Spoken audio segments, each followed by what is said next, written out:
Good evening, everybody. Welcome to another edition of the 13th Dimension. And thank you for joining. Hi, Irene. Hi, Brad. Um, this is not, I'm not going to say this is going to be the comeback of the weekly show because I don't really know how frequent I'm going to be doing the 13th Dimension, but it's just going to be, every so often because life is really, really busy. And quite frankly, I just don't have that amount of time. But tonight is very very special for me, um, and to kind of go along with that, I'm just going to go ahead and bring in my guest today. He is a very good friend of mine, and his team, aside from Shadow Seekers here in Indiana, his team is probably the one that I have worked with the most and the closest. We have done numerous projects together, both projects that I've come up with and projects that he has come up with, and we travel back and forth between Indiana and New York a lot, and also going to other places like Pennsylvania, Vermont, and I gotta tell you, it's been a hell of a ride. So, ladies and gentlemen, please welcome my guest tonight from UNI Research, John Griffin II. How's it going? Pretty good. How you doing? Well, I am here. I am here. I know from the sounds of it, it's been a very hectic week for both of us. Oh yeah, nah, it has been nonstop.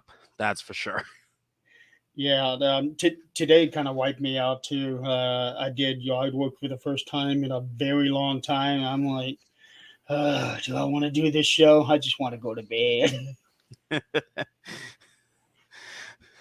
Uh, I was getting worried because I did only get a little bit of sleep, so I was like I'm gonna take a little bit of a nap. And when I my alarm clock went off, and naturally I got up an hour later because me and the snooze button don't get along. So I'm the same way. Back back when I was working, I would snooze for a good hour and a half before I get up. That was the only way I could get up. I'm not the kind of person who can just up and go. That's not mm-mm. happening. Oh So, no. yeah. Oh yeah. Oh, I thought you were going to say something. Oh no, I mean I can. I mean, but yeah, blah blah blah blah blah, something like that. So, yeah, there we go. I mean, something was said. Yeah, Irene, I'm sure both of us are going to want to go to bed eventually. For me, bedtime usually doesn't happen for another 5 hours. With tonight, I am not intending for that to happen. It'll probably happen shortly after this show. I am wiped out. Um, and Brad here says that he normally has it. Brad, no, we are not doing 10 hours. StreamYard won't even let me do 10 hours. A Uh, 10 hour show. well, we have a history here. So and it either happens on 13th Dimension or it's happened on Supernatural Talk, and there's two common denominators on this one: me and Nick Mulay. When both of us are, it's just the two of us on the show. Neither one of us have the ability to shut up or tell the other person to shut up. And next thing I know, we do 4, 5, 6 hour shows. Oh, okay. Yeah. Our record is 6 hours and 16 minutes, and that was with me, Nick, and Greg Bakken. I mean, it looks like from what I'm seeing here, Brad is doing some negotiating here. I mean, he's offering us an 8 hour show. He negotiates with me a lot.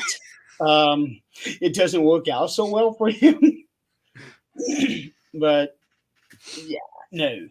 Um, welcome, Mort. Welcome, Anthony. Welcome to the show, and thank you.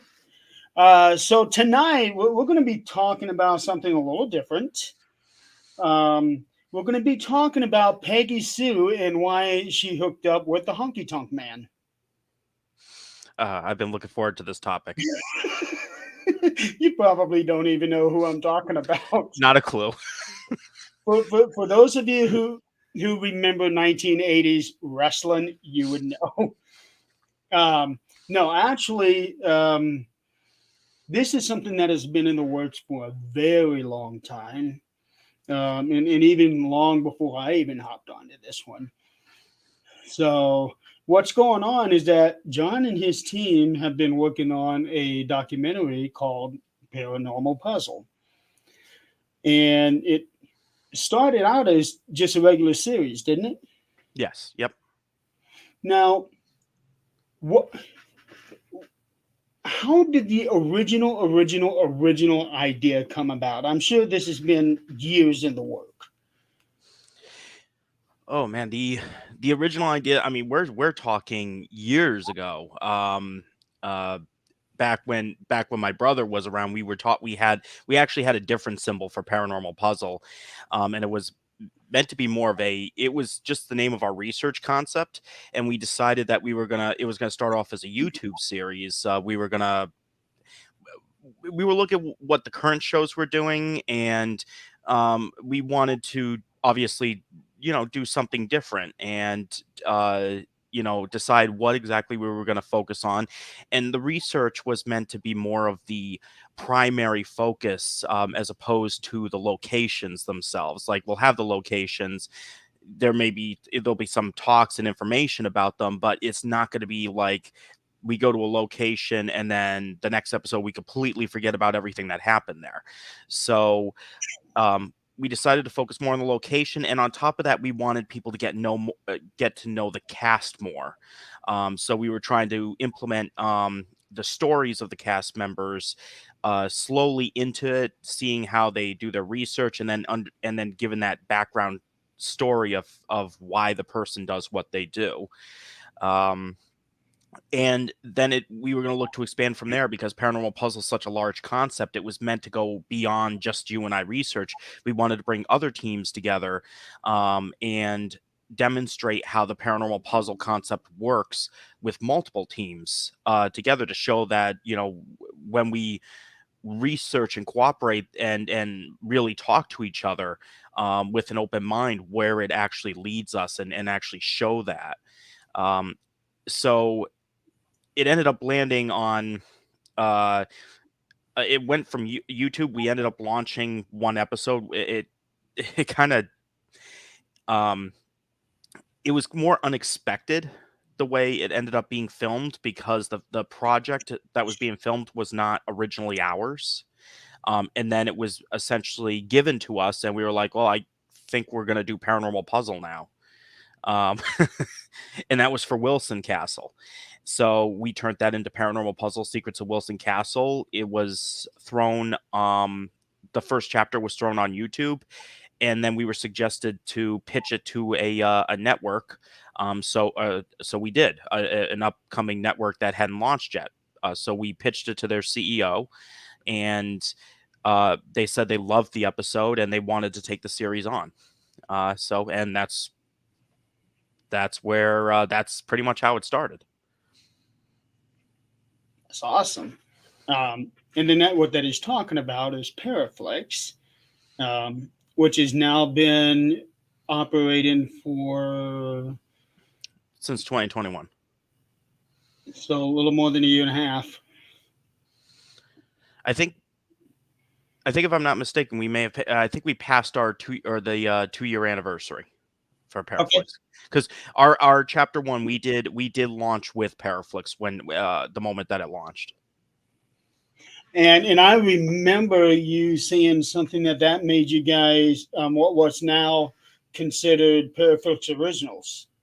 Yes. I mean, super proud of that when the CEO Natalie, she approached us on it, and said that we're going to be a Paraflix original. It basically grandfathered in.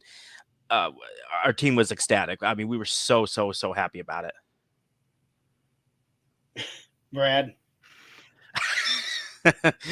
We have 8 hours to discuss this. Brad, let me tell you this. In less than 5 hours, my ass is in bed. Let's put it that way. I am tired. Um, and paranormal puzzle is such a great concept, at least for me, and it is so unique because every show that we see out there right now is all demons and it's it's gotten so repetitive, and now you're bringing something in that nobody really sees because what you're focusing on, although it's more stretched out, but on regular ghost hunting shows, you almost never see the research portion except in small little spurts of it. But this show here, that's all it's about. um, and the unique different experiments that's going on. Yeah, it's essentially it's showing that frame of mind, like not just showing the the pretty lights and all that type of stuff. There's the story and all that that goes behind it, and we want to tell that story because our hope is that other people look at the show and see these different experiments, see the different concepts, and it makes other people in the field think, and then they end up using it or doing a different variation of the experiment. You know, we want people to try this stuff if they want to. We want people to even innovate off of what we've done with the experiment, like even if it's the start of the experiment and they come up with something that enhances it, like this is stuff we would love to see happen. um so that's why we disclose as much information in some cases as we do. I can remember one experiment very particularly. Um, we learned how not to do something, and that was at the Greenville Manor. Oh yeah, yeah, yeah, yeah. Well, Yeah. I I personally learned where not to stand when you turn this piece of machine on. I don't remember if you were in there, but it made me jump about 10 feet when it came on because it shot out right at me and it was at waist level. yeah, I mean, um I'm not gonna say too much about that, too much about that yet. I know exactly what you're talking about. I wasn't in the room at the time that it started. I remember the certain signal that happened that caused me to come running and and ran in and go like I know I may have threw a few, maybe one or a few curse words on the way, like seeing it going, oh my goodness, because I was thinking far worse than what it actually was. I completely forgot we had set up for a specific experiment, so I saw it and I was like, oh my goodness, what is going on here? Everybody, I just gave you the PG version of what was really said. Um, but yeah, I thought I was gonna have a heart attack when it started. Yeah, it was funny now when you look back on it, but at the time, when this thing shot out at me, I didn't get hurt or anything, but I just wasn't expecting it to happen the way that it did. I knew that it had to warm up, Hmm. um, and I wasn't thinking about where it was pointing. Oh, So when I felt that pressure, and then nobody even thought about the signal that you were talking about. Uh, yeah, yeah, that was I mean, when we returned there the second time, I know you weren't there the second time, but I we re- wanted. we remembered. We remembered this time. We did not make that mistake again. Um, I do hope you're throwing those bloopers in. Do like a blooper reel at the end of the whole documentary. Oh, some of this stuff is legitimately just going to be in it. Like, I mean, it is the reality. It's not like I don't want like when I'm working on the paranormal puzzle, I don't want it all to be just serious. Like, I know a lot of us or a lot of people may see like if we do a live or something like that, that they see more of the serious tone of some of us, myself, my team. Um, but in actuality, uh, we have so many moments where we laugh and you see that other side of us. You see that, we're not simply like data robots or something like that. We collect our data. We do when it's time, we get serious but then when there's a moment where it's like it's a lighthearted moment, uh we're going to show that it's it shows the full character of everybody. Um, to go along with that one specifically, I remember a very impromptu moment that you, me, and Katie had in the attic at Wilson Castle. Oh Um, yeah. yeah, Is that the one I threw on TikTok? yep, Yeah, it okay. is. Yep, yep. Um, I I didn't know you were going to put it on TikTok. I think later on, I think I said you should, and you had already done that. I don't remember how that happened. But the funny part was, and since it is already public, Katie was to my left, and she started dancing. Well, I got the eye patch on. I can't see her. I couldn't see that she was already dancing. And then I jumped back and I jumped in, started dancing. Then here comes you. Oh! Um, then Katie and I had our lighthearted moments on the drive to um, Greenville Manor. Yeah. When we started talking about all these stupid little jokes. We were having all kinds of fun with that one.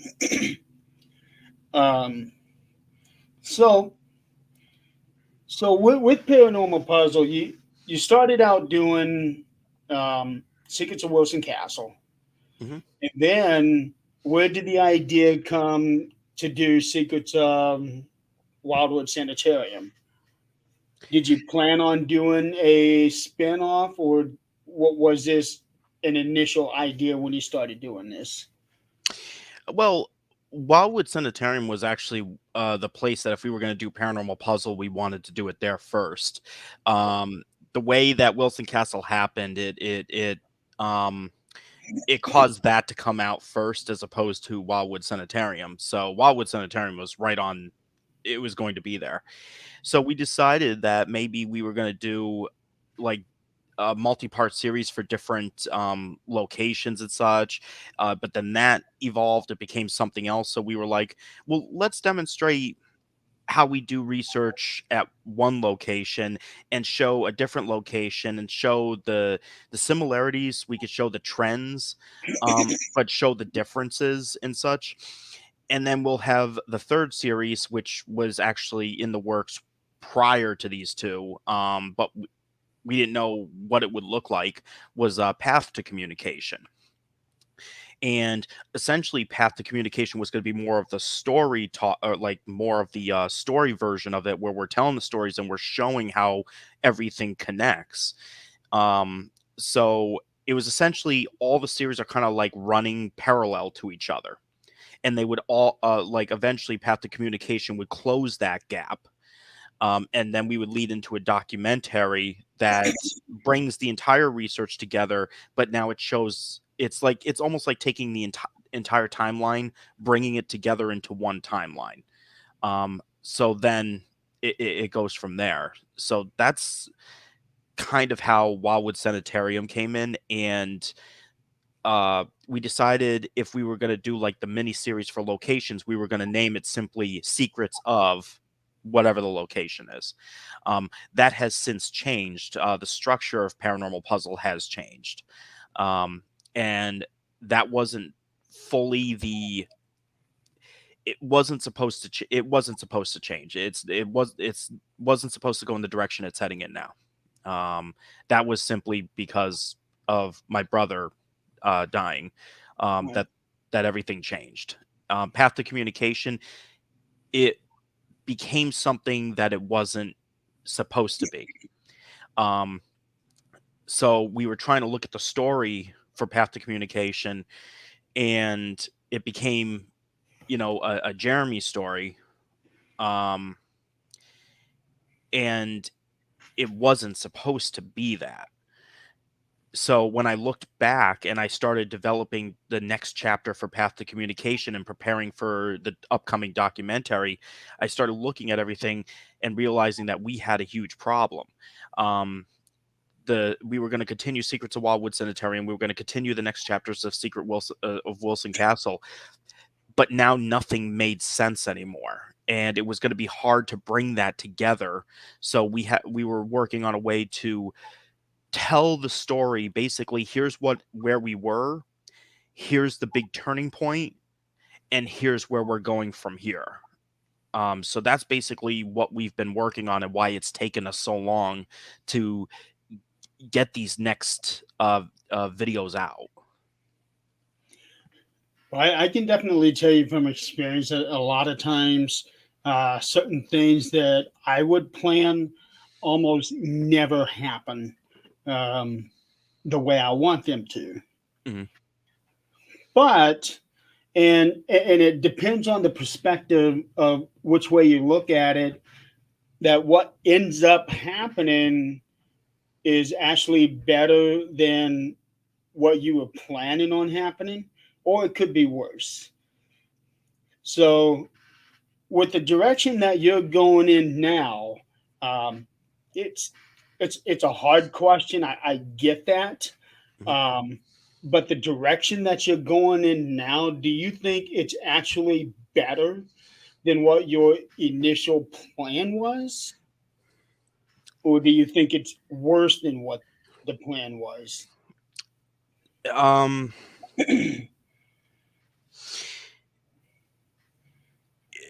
this, yeah, I mean, I'll be honest, like, yeah, that is definitely a tough question. Yeah, yeah. Naturally, It naturally, of wasn't course, easy for me to ask, but uh, naturally, the big change is about my brother with it, because his involvement, he still is involved. He's just involved very differently. Um, Naturally, of course, I would want him here. He was one of the uh, uh, four main cast members of Paranormal Puzzle. Um, so this there are portions of it that, yes, there's the changes that we made. So I guess I'll word it this way. This is the best way I could put it. The changes that we made make it better for the situation we find ourselves in. And it still reflects, um, my brother's still a part of it. He's just a part of it in a different way, and it's in a more positive way. It's basically, yes, he's gone from this world, so to speak, but we're still working together. We're still having that connection, having a bond. It's just um more dimensional, if that would be the appropriate word for it. But again, of course, naturally, I would want him here. It's just it took on a different form. Um, and now this ultimately added more emotion into the story, because this adds in also loss. It becomes even more personal than just saying we went through a haunting together. Um, Part of him ending his own life was because of things that we went through in the past, that was related to the paranormal. It built up. Um, so part of this thing that happened with him is a result. And even within his note that he left for us that day, the last line he has is specific to me. John, will be in touch, I promise. Um, he has fulfilled that, and he continues to fulfill that. But like I said, it adds more to the story. It adds more to the emotion, and it's something that, we hope that other people can connect with, because and I think I've said this on past shows, whether it be on yours or others, there are a lot of people out there who suffer from paranormal activity, that deal with this stuff, that Oh yeah. become a social outcast. They may speak about it and people look at them and go, oh, stay away from this person, they're absolutely nuts. That's what Jeremy and I went through, and we're hoping through this series we show that people are not alone, and we're here. I, talking about the connection that you have with him, um, and pe- I can see people saying, "Well, you're still working with him? That's crazy." But I can say that I've seen it myself Hmm. when we did some filming over there at Wildwood. I heard his voice come through come through the boxes and directing us in a sense. And we have that. We have that. The one I know, one of them you're talking about is in the second teaser trailer. Yeah. Um, that was, I remember very specifically because for the longest time, I was dead set against spirit boxes, ghost boxes, plasma boxes, and whatever other boxes there are out there. And mainly because all the hurts my ears badly. And I know I'm not alone in that. But with the specific one that you had, did not have that. Um, and it only brought out the different responses from him. And that actually was the catalyst to make me, well, actually, maybe. And I think you had the exact same kind of experience at a convention or something like that, um, with either that same box or the same kind of box. Yeah, there was a box. And I'll tell you, I was the same way too. Like, for me, I need to be able to measure things. I've used like, there's different forms of spirit boxes now. Like the people I talked to, one of them specifically Rick Perry, which was a part of this Mhm. documentary. Um, he helped build the one spirit box that we have, and and eh, the thing for me is that, um for me, I couldn't stand the whole thing. It's like, oh, it said this, and then I could go back to the recording and go, no, it didn't say that. That was part of a radio station. There was just something about it that, for years, it was just rubbing me the wrong way. And then on top of that, considering I'm a very a data person, I'm looking for statistics. I'm looking for ways to measure things. I didn't find a way to measure anything. Um, and then there was this box that was made.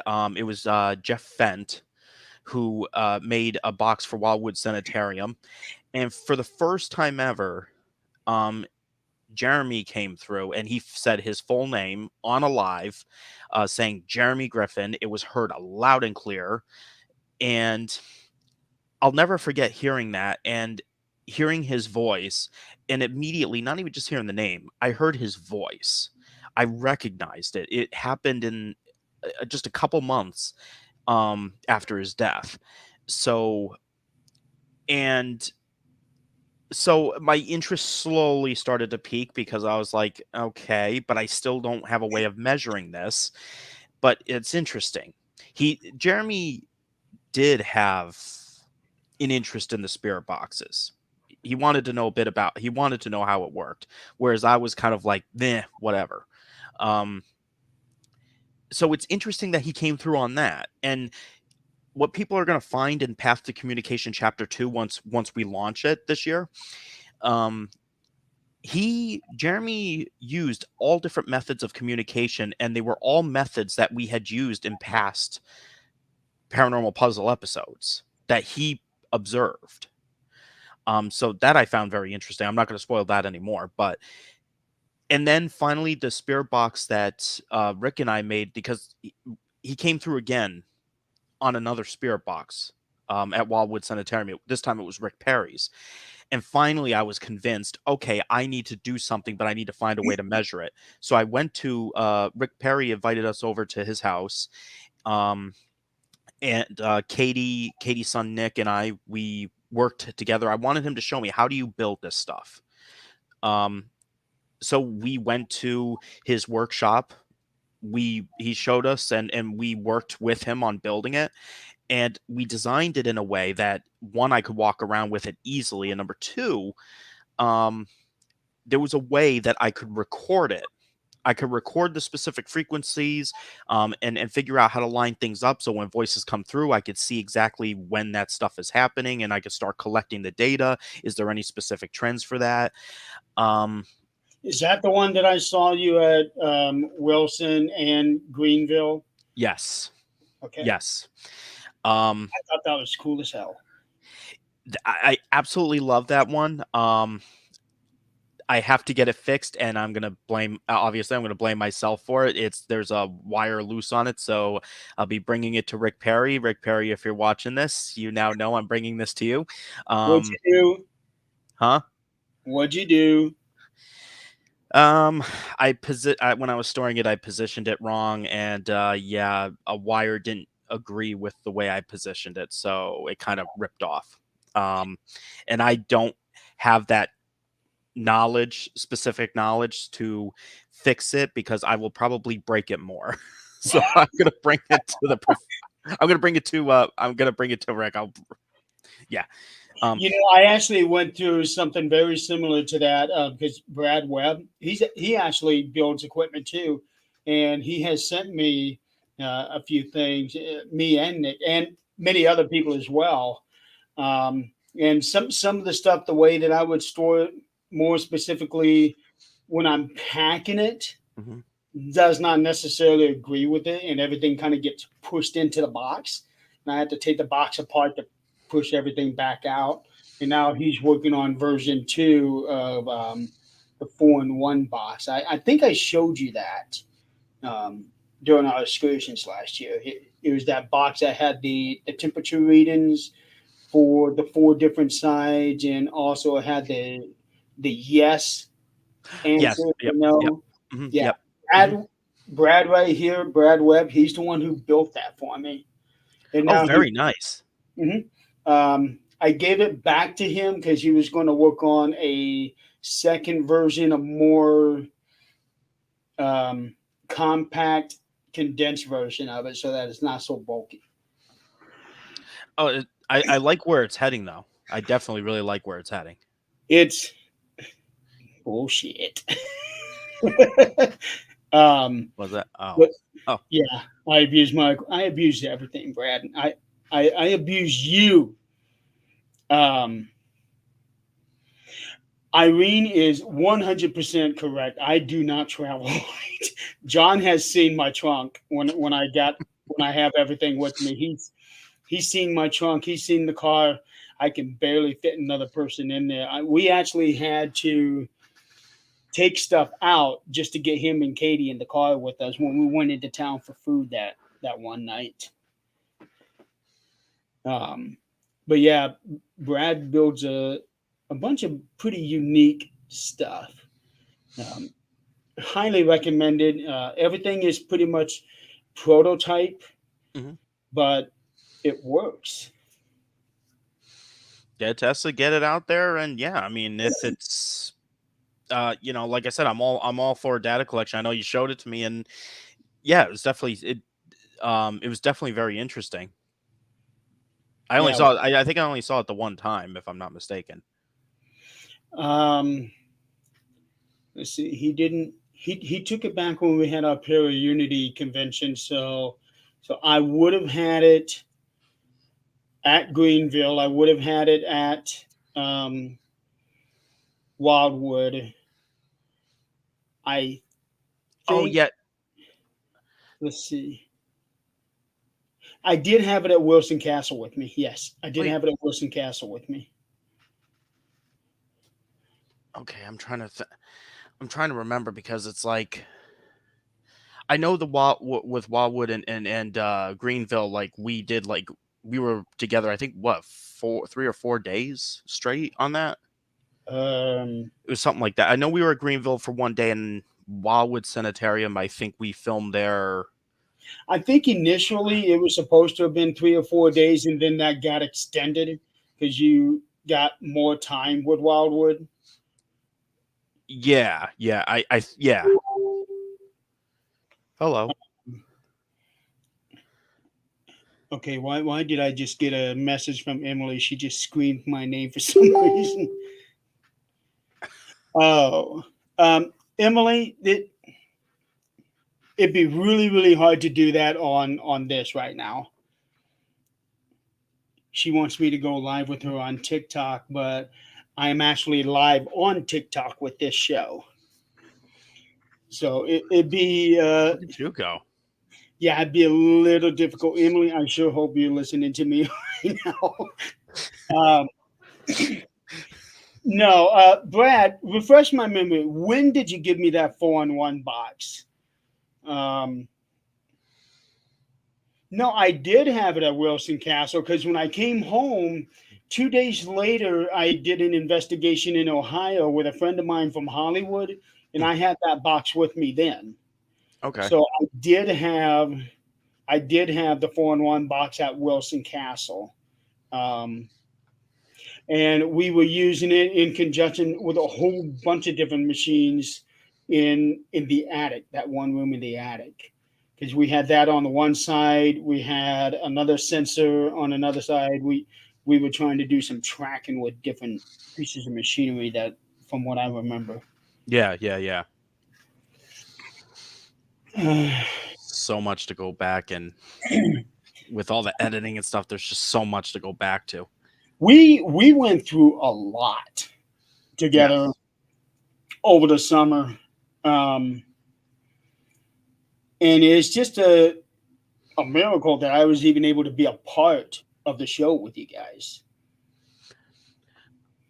Oh yeah, well, especially even the documentary. The documentary, it was like you were getting super close to the um you were getting super close to the surgery. I think it was only like right around the corner, like a couple weeks or something like that after, because we were trying Um, to get it scheduled like in time so that we could get you in. yeah, because I remember having to text you, and because we had just said, okay, tentatively we are looking at September, October for the surgery. I was like, okay, John, I know you're looking at filming in the fall, but my surgery's going to be in. I'm going to end up having to back out, and then it wasn't even 2 days later when you asked me if July was good. Yeah, July is good for me. um, and then that was just for Wildwood, and I wasn't even supposed to be a part of. No, that was just for Wilson. I Mhm. wasn't even supposed to be a part of Wildwood in Greenville. And then when the surgery was actually set, I was like, "Holy cow! I can be a part of all of this now." Mhm. It was just like 10 days after that is when I had my surgery. Yeah, yeah. So we pushed it right up to the 11th hour. But damn, that was a hell of a ride on all of that. Oh, it was. I cannot wait to get this this documentary out. It was it's definitely going to be very eye-opening. Um yeah, that's all I'll say on that one for sure. Yeah, it was eye opening, especially Greenville. It was eye opening big time during those last couple hours. Yeah. Um, and I wanted so bad to come back specifically for that because even I feel like I have unfinished business there. Uh, Yeah, it's sad to see that Greenville is no longer available to go to because I mean we had other additional plans. We were going to set up events and such there, and we were going to continue filming there. We wanted to go back for even just some research sessions, you know, just off of filming it, or instead of filming and doing all that stuff, we just wanted to just have a research session. Um, and yeah, to see that it went down, um it's really sad. It was a amazing location, and I loved what Marcus and Katie were doing with it. Um, they had big plans. It was one of those locations where everything was in immaculate condition. Everything was in such great condition. Mhm. It's hard to believe that this place used to be closed at one time. They did such a fantastic job. I mean, and even the small command center that, or like they had two different command centers on two different floors that were just, it was just amazing what. And then the plans that, like I said, the plans that they had were, I walked into the building not knowing what to expect, because you hear it's like, oh well, usually all these places are restoration projects. They're not known for being like a five-star resort. So walking into Greenville and just looking around and going, this is a restoration project? Look, To dude, me, it looked very much like an operational funeral home. yeah, I felt like I could just move in. Yeah. It was move-in ready. Brad, it was 2021 when you sent me that box. It wasn't last year. It was last year when you took the box back in October. It was Well, I in know 2021 when you sent it to me. I know we filmed Nature of the Spirit, we filmed in 2022. Yes. 20 yeah, because 2021 we filmed Path to Communication at the end of July. Oh, wait a minute. I didn't even know Brad until about a year ago at this time. Now I'm all Brad. Just ignore me. Just ignore me. It's uh, okay. Listen, you have a beard, that's all that counts. So, this is only going to stay on for about another month and a half.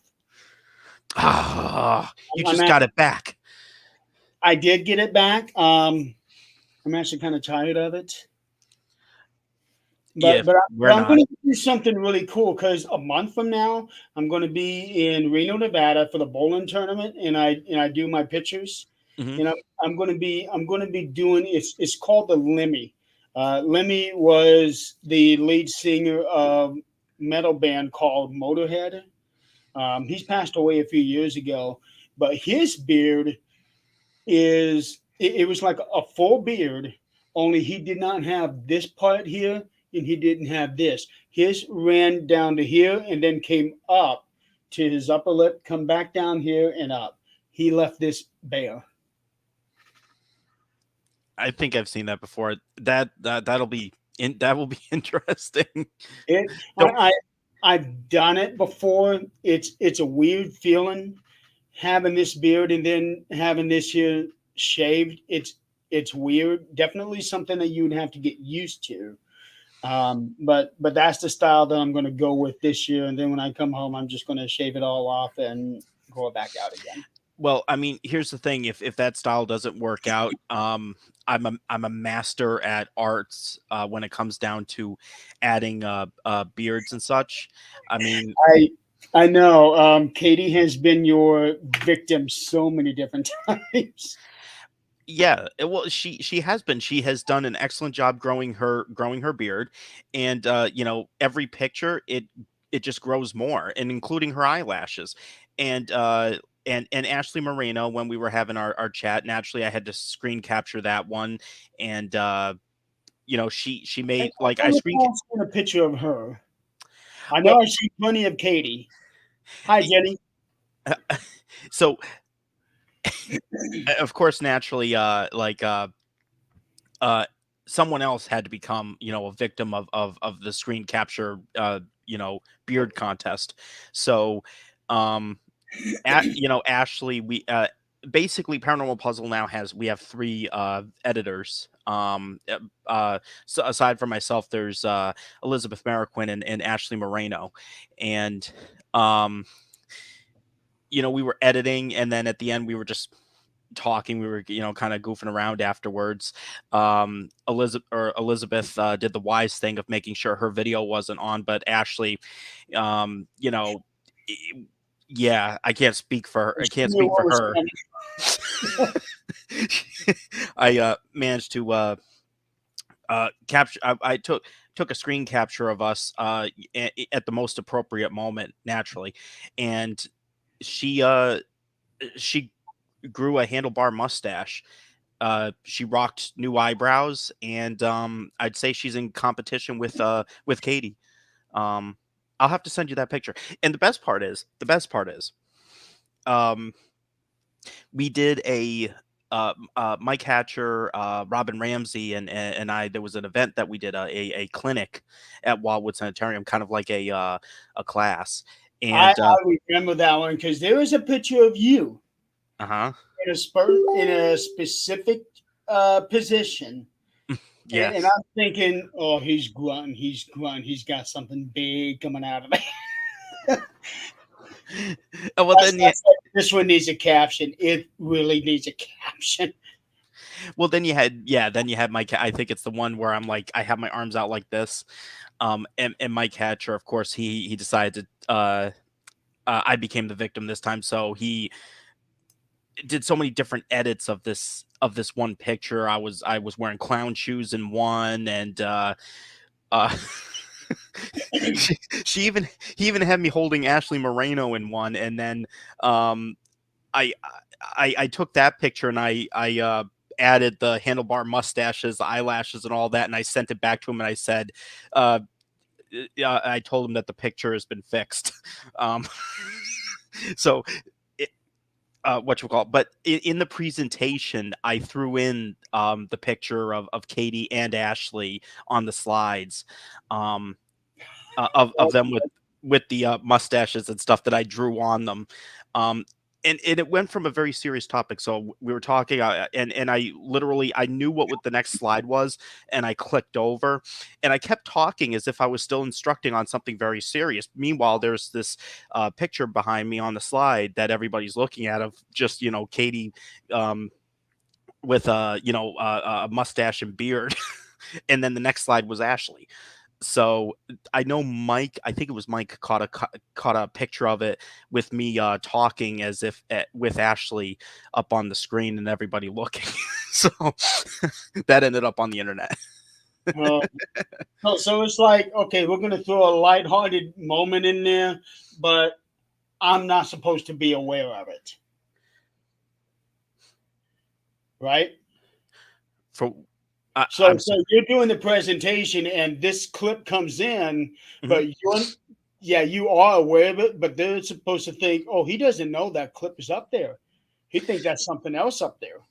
Oh, well, that was the first one. Like the with Katie. Like obviously when I brought up the next one and it was Ashley, uh I mean they knew that it was ultimately a joke completely, but they weren't expecting that I was going to, go from a serious topic and then the next slide is literally Katie with a beard. Um with a goofy face. So they all just started laughing and I pretended, I'm kind of like, "Oh, what the heck is going on here?" And then so I kind of like so I You joked know about. what that reminds me of? Have you seen the Scary Movie Oh yeah, series? of course. Part three, Leslie Nielsen, where he's the president. He's doing the speaking on the podium in front of, I think it's United Nations, Uh-huh. and then all of a sudden this beam hits him and it disintegrates all of his clothes, and he doesn't realize it, and he starts going back and forth talking, and he's still completely unaware, even though he should be feeling the fresh air. That's what this is That's what this is making me think of. I love that. Well, and that's actually kind of in line with my part of some of my sense of humor anyway. Because okay, everybody can laugh at me all you want on this one.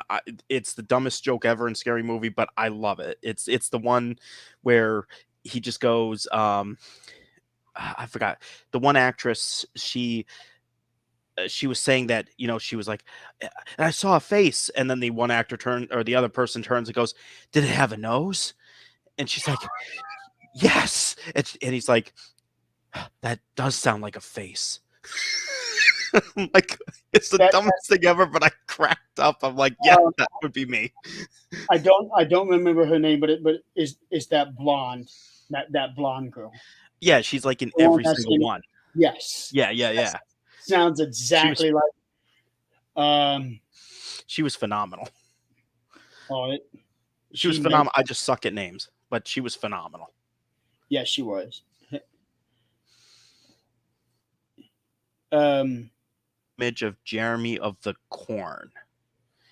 Is there something that you oh, need to tell me, Jeremy? I think I remember this. This is something that started way back when we were on the old network, and Nikki Millay somehow got into this thing with Nick of the Corn. Um, and then it, I always tried to steer away from that because I'm like, that is so dumb, you know? But we still bring it up every now and then. And then somebody had this brilliant idea of including me in on the joke. And I'm thinking, really? um, so yeah, I you will probably end up getting a message from Brad with that picture sometime. Oh, please. uh, okay, he sent it. He sent me the 4-in-1 box after he did Whispers in June. Okay, and we did Wilson in July, so I should have had that box by that time in Wilson. Wilson in July for last year? Yeah. Okay. Okay. I'm like losing track of time. Okay. Yeah, because I know we went to Wilson Castle in July of or excuse me, July, no, September of 2021, and then I know we went again for Nature of the Spirit the last year. yeah, that was when I was there because that was the first time I had been there. And what was so cool about Wilson Castle is that from the outside, it reminded me so much of Rose Red in some places. Hmm. Um, and then of course there's that bird cage that's Oh yeah. just inside the woods. And then I heard that there's another structure further in the woods, Hmm. some building that I didn't even know existed. It's a larger property. You basically have to explore. Personally, I haven't gone that far. I'm not actually, to be honest, sure where the property line ends because I know originally they owned more property and sold it off. Yeah. So there was definitely more to the area than what we are are allowed to currently explore, at least property line wise. Well, I do know that in July, I did not want to go deep in those woods. Yeah, no. Yeah, there are too many things in there that can bite you. Yeah, well, then we had to deal with excuse. I'll say I had to deal with the bats. Yeah, you got to remember, I pretty much almost like dove to the floor and was just ready to just run out of the third floor during filming. I think that was caught on film, if I'm not I, mistaken. I think so because I was holding one of the cameras and I think Katie was holding one of the cameras. Hi, Adrian. Yeah, Um, I think I was right beside. No, this is when I'm thinking of the time that you heard the voice. That's what I'm thinking of. You know which one I'm talking about? We were on the second floor. I was standing right next to you. You yeah, heard the voice. I did not. You okay? yeah, I don't know how to breathe. It's okay to breathe sometimes, John. Katie just keeps on telling me how I don't know what it is.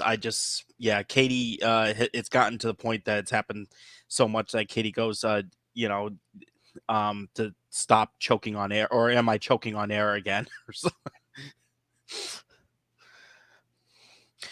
Yeah, Uh, I got to look to see if that it's got to be that footage because I've reviewed a bunch of the footage, but I don't know if I've seen that one yet. Because Lord knows that's going to be in the documentary of the bats flying down and me diving because other people are. I remember it was either you or Rick. Someone said um like because I was ready to run out of there and you got like oh you're gonna leave because of bats or something like that or something like I know you guys someone was picking on me um and that might have been me because I like to pick on people on investigations. it was funny though. Um, it was definitely funny, and so I I remember that all of us were being circled by a bat when we were on the third floor, when we were trying to do that one segment with all the sensors on all four sides of the room. Yeah, well, there were 2 bats because we thought we got the one out, and it turned out a second one had entered. So, and then we were trying to shut all the doors for that room to try to keep them out so we could do the experiment. And then I just remember when we opened up the door, well, at least for me, we were basically like, kind of like creeping and looking to see if they were around, and then kind of, okay, we're gonna run out of the, the third floor. That's it. We're done. Man, Um, that would have been bad for me because if a bat was over here on this side of me, just like Katie, I can't see it. People have to check out that TikTok video. That it was just like the time that we were before we started like doing like the serious filming, and then it's just like, oh, we got to do some Still stupid daylight. dancing thing. It was great. Yeah, it was still daylight when we did that, and after that, and you posted that. Um, Somebody said something that we should do a series of that. One there at Wilson, one at Wildwood, one at Greenville, but we kept forgetting. Oh We kept yeah, forgetting to do that. somebody made. I think it was Brad, if I'm not mistaken. Here talked about a bloopers thing. I could promise you. I think it was Brad. Um, I apologize if it wasn't. It was something about like making a bloopers thing. Oh, Oh, a yeah, whole that would have been Brad. And I remember seeing that comment. Yep, right here. Yeah, there it is. Yeah, so uh fun thing about that, yes, we are I can tell you, at least my team, we are collecting all of our bloopers right now. There's things that are going to be put together for it. It's fun. It's we have so many bloopers. Um We had I, a good time. yeah, well, aside from even the bloopers, some of the mistakes, some of it was just, we just randomly did something. Even if we knew the camera was on and it was a serious moment, it was just, I don't know, especially, I mean, I can speak for myself, is that sometimes if I see the camera and like I could go from a serious moment and then all of a sudden I'm just like staring awkwardly into the camera and yelling or something like that. Like it, I know I've done it before, and I got to find the footage where I've done it at other places. Futurama. Um, Professor Farnsworth, I think that was his name. So he there's this one scene in the cartoon where he just goes, um he goes, everybody, or he's like, everybody be quiet. And then Amy goes, okay, professor. And the professor literally just yells, what? And I've done that before on camera. Because I've told people to be quiet, and it was a serious, kind of a semi-serious moment. And somebody said that back to me. They were like, they didn't say okay, professor, but they were like, you know, okay, or they whispered something like that. And then I literally yelled at the top of my lungs and just did. I was waiting for somebody to answer me, and they did in a whisper form, and I just yelled, what? And it scared everybody. I cannot wait for this thing to come out. I'm really, really excited. Um, do you have a date set yet for the release, or is that still to be determined? Well, we're gonna get Path to Communication Chapter 2 out first. That's coming. That's coming within the month or so. Um, I wanted it out earlier. It didn't happen. Secret, or excuse me, Nature of the Spirit will be out this year. I will say that it will be out this year. It is pushed. Um, it is pushed further back. We were originally hoping for the end of spring, beginning of summer, but it may be going further into that. We don't want to release something until it's ready. So that's why we haven't chosen a date. It is going to be 2023 though. It's in post production. It is moving forward. It's taking on a different shape and an unexpected shape. Now that's usually how a lot of the movies that we see today they get pushed back even years. Well, I feel like I'm the Nintendo of the paranormal field. Because like one of my games is finally coming out this year or coming out next week. Like the Legend of Zelda Tears of the Kingdom. I've been waiting for the next Zelda for 6 years. I heard about this game 3 or 4 years ago, and usually when I hear about it, the first time they're it's like you see the first trailer, and I'm like, they'll say, "Oh, it's coming out this year," and I'll go, "No, it's not." And then sure enough, they delay it. It's coming out this next year. No, it's not. Um, and here we are about 6 years since the last game, and about 3 or 4 years since they first announced it, where they gave about 3 different years where it was going to launch, and now here it is. So it's the same. It's the same. But the thing is that their focus is quality, and I am happy to wait. It gets annoying, but I'm happy to wait for Yeah, something amazing. And so with Nature of the Spirit, I want it to be a great project because there's so many great people involved, including yourself. Um, it represents things. It represents Rick Perry's team. Um, the different locations. Uh, there's a lot of positive things that are in this that I want to really put on full display, and I want to make sure it's well presented and that it has a nice cohesive story, um, and that it's also that it's interesting, that it's something that people will watch, and it'll be something that becomes memorable. Um, and we hope that when people see this stuff, they don't just necessarily try this stuff, but that they potentially reach out to us, and we work together with them in the future. That's another goal of why we do this, as well as bringing awareness to these properties, because some of these properties are less known locations. Um, so that's another thing too. There's some great places to research out there with some fantastic owners. yeah. Wilson Castle is in just amazing condition. Um, that entire first floor is is a museum. Oh yeah, for sure. And I have some bad Getting there I, can be a little bit of a challenge. so I have some bad news for you, Jeremy. You I should know Brad sent you the picture. Oh yes. I am definitely I it's blurred. Well, I guess it must not be appropriate that. No, I'm just kidding. I have a filter on right now.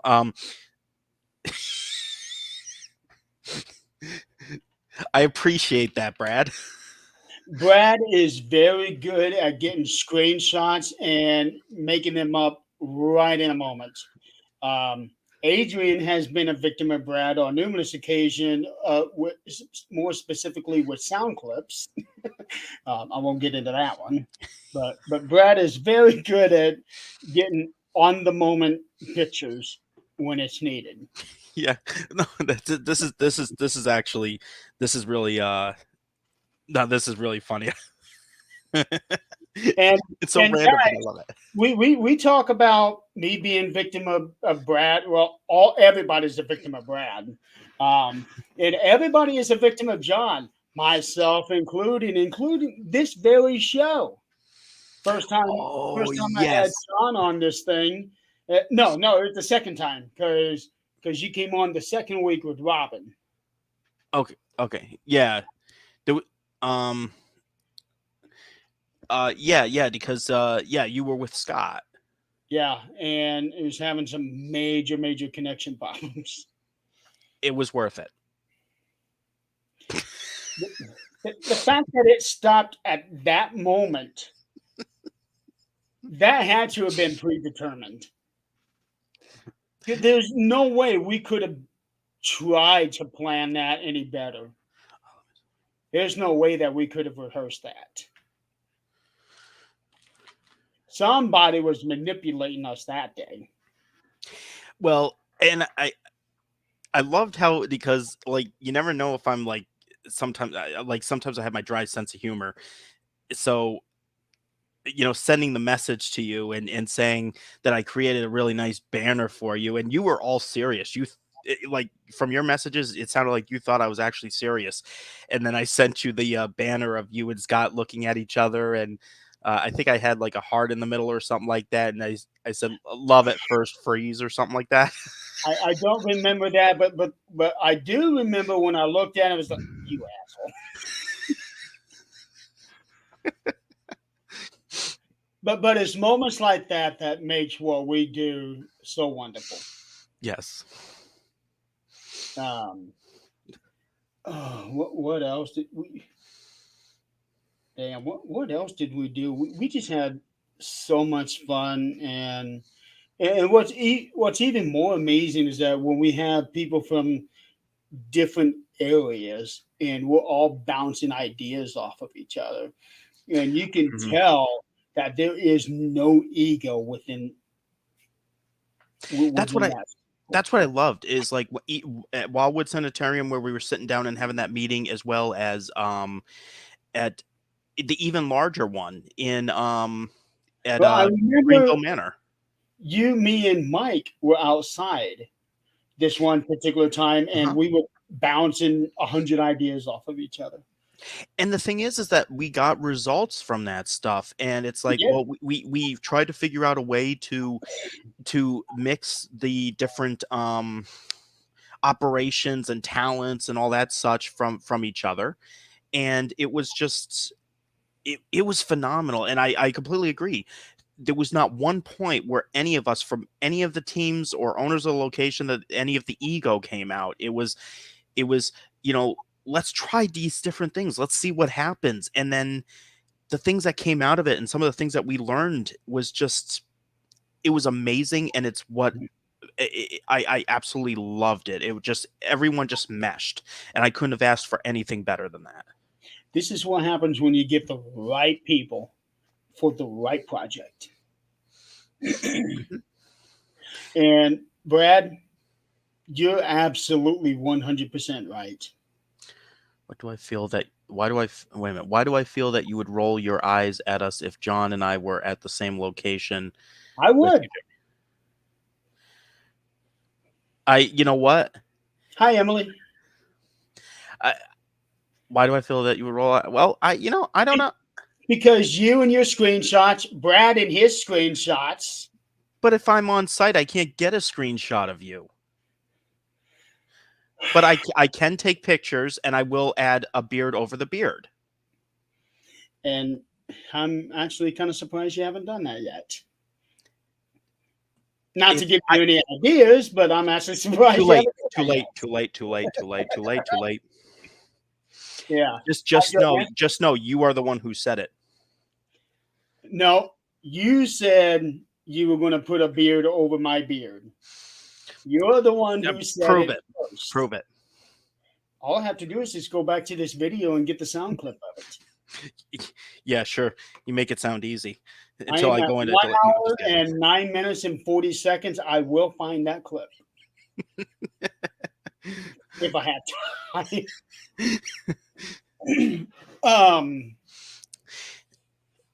So now let's talk about something that's fun.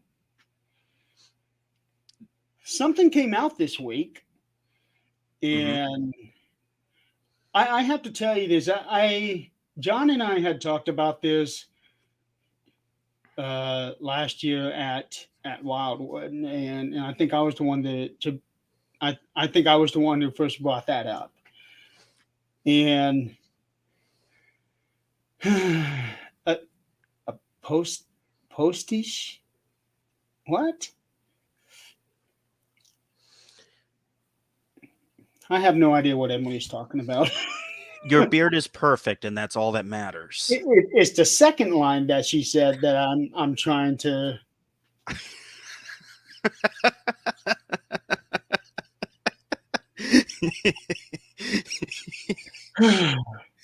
John Griffin meet Emily Men's house.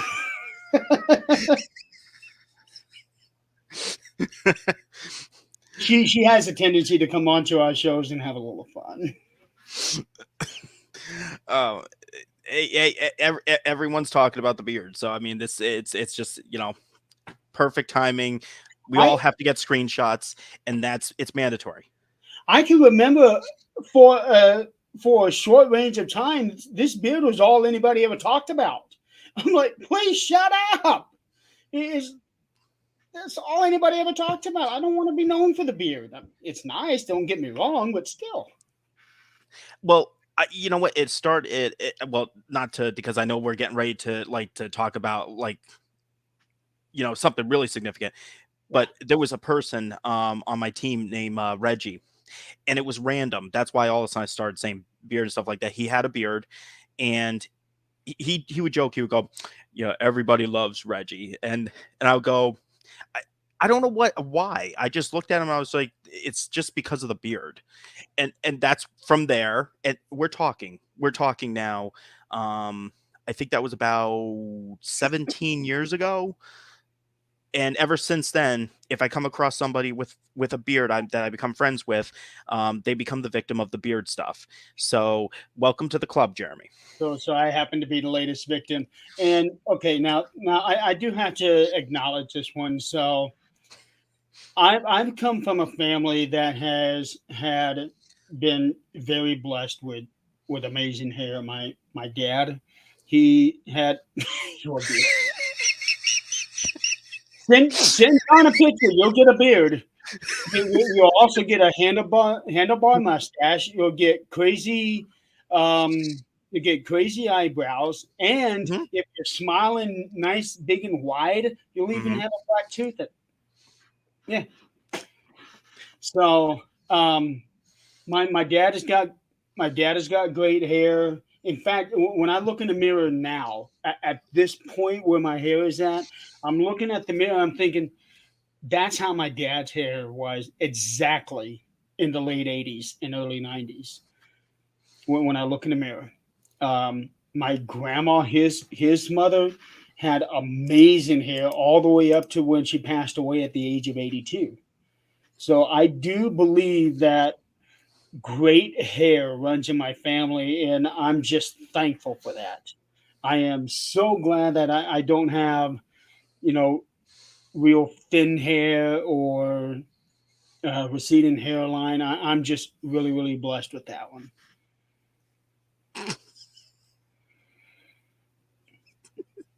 Just reading the comments. I know, I know. Um, Uh, OnlyFans has come up before, and I keep shooting it down. you know, we I just don't.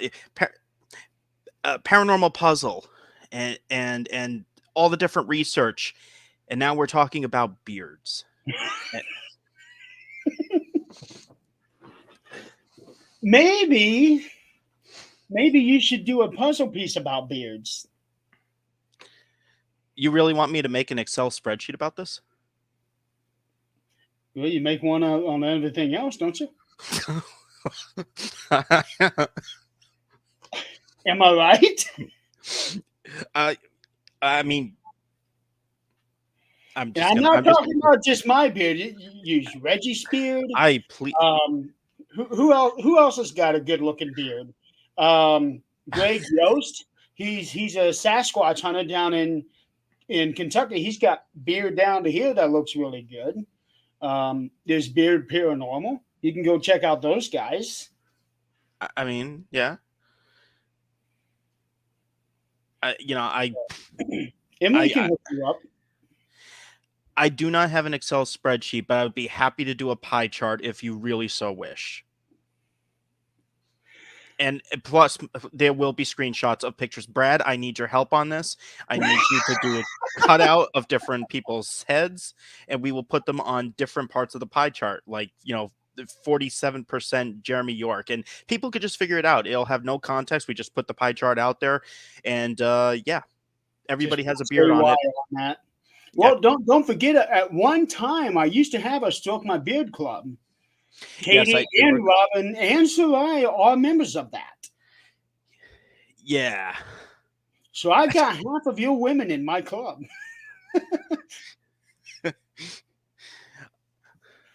Um. Oh boy. Stroke, Emily, stroke the beard.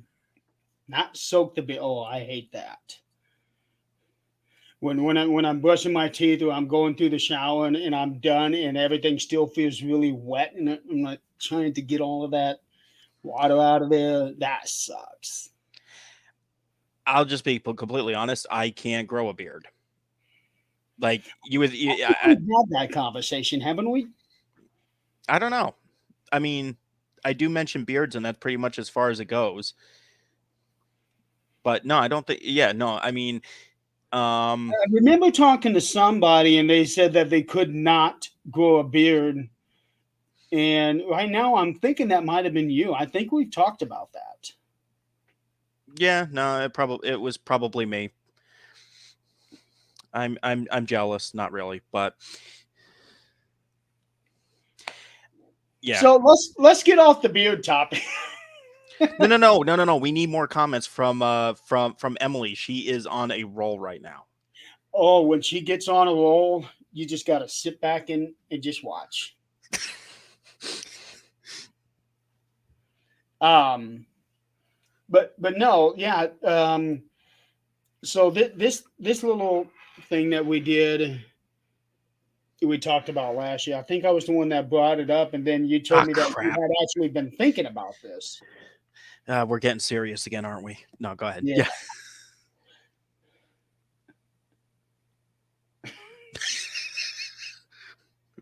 Okay, now she's starting to make me sound creepy. Apparently, I'm stalking Emily. So,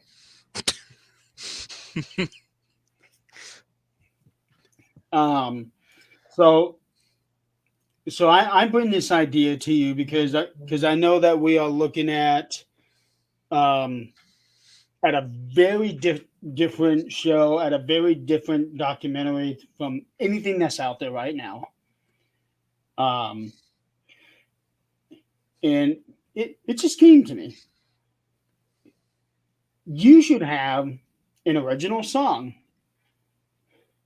And of course, my self-centered, egotistical, whatever adjectives you or verbs, whatever you want to add to that, thinking, I'll write this thing for you.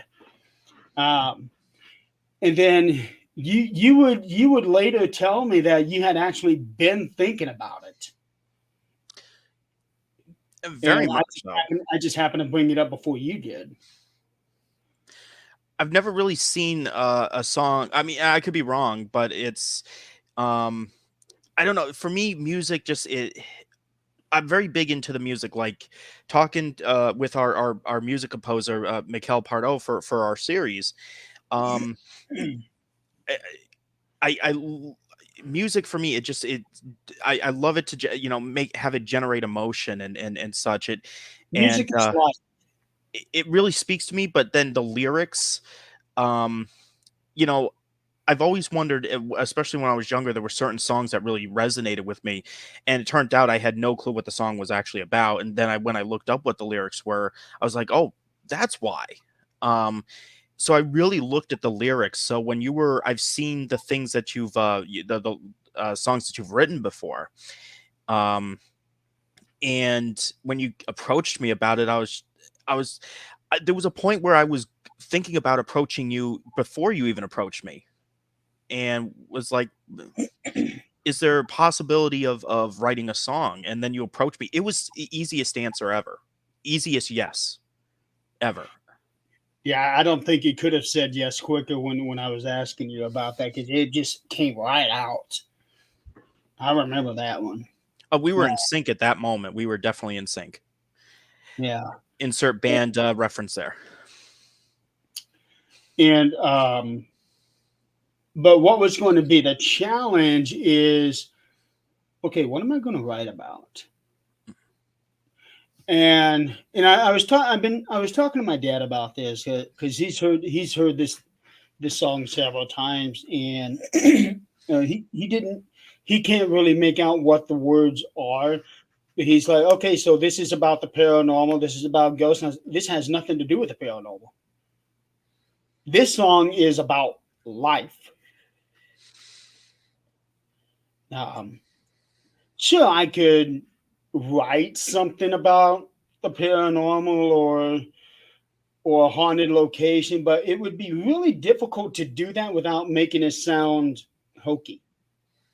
Mm, yeah. So it's Well, I that. mean, you saw the story that was unfolding, and plus we had our talks in the background Oh yeah, about what the ultimate story and mission was, and where what the film was supposed to essentially present, as well as the emotions and such with the film. So, um, yeah, I think just it didn't have to be a paranormal song. right. It was just it and for me, just dealing with the paranormal, there's so much more to dealing with that than simply dealing with the ghost, so to speak.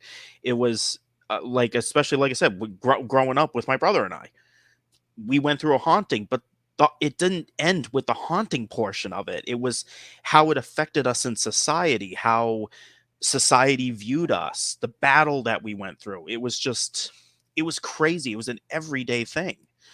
Um, and I think that's what made it even easier to agree to have you write the lyrics for it. Um, was because of the type of music that you write.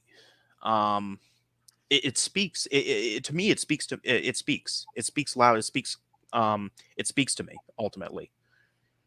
I I can write about just about any situation, any emotion. I have been going through my entire catalog, and I've written around 2,200 of these things Wow. over the last 30 years. So there's not much that I haven't written about. Um, and thinking about the storyline of what the documentary was going as, at least the plan of it at that time, because I know things have changed over the months, Hmm. but also thinking about your specific story, your brother's specific story, thinking about my own story. And it was just, when I started sitting down to write it, it just came right out. I had that thing written in less than 20 minutes.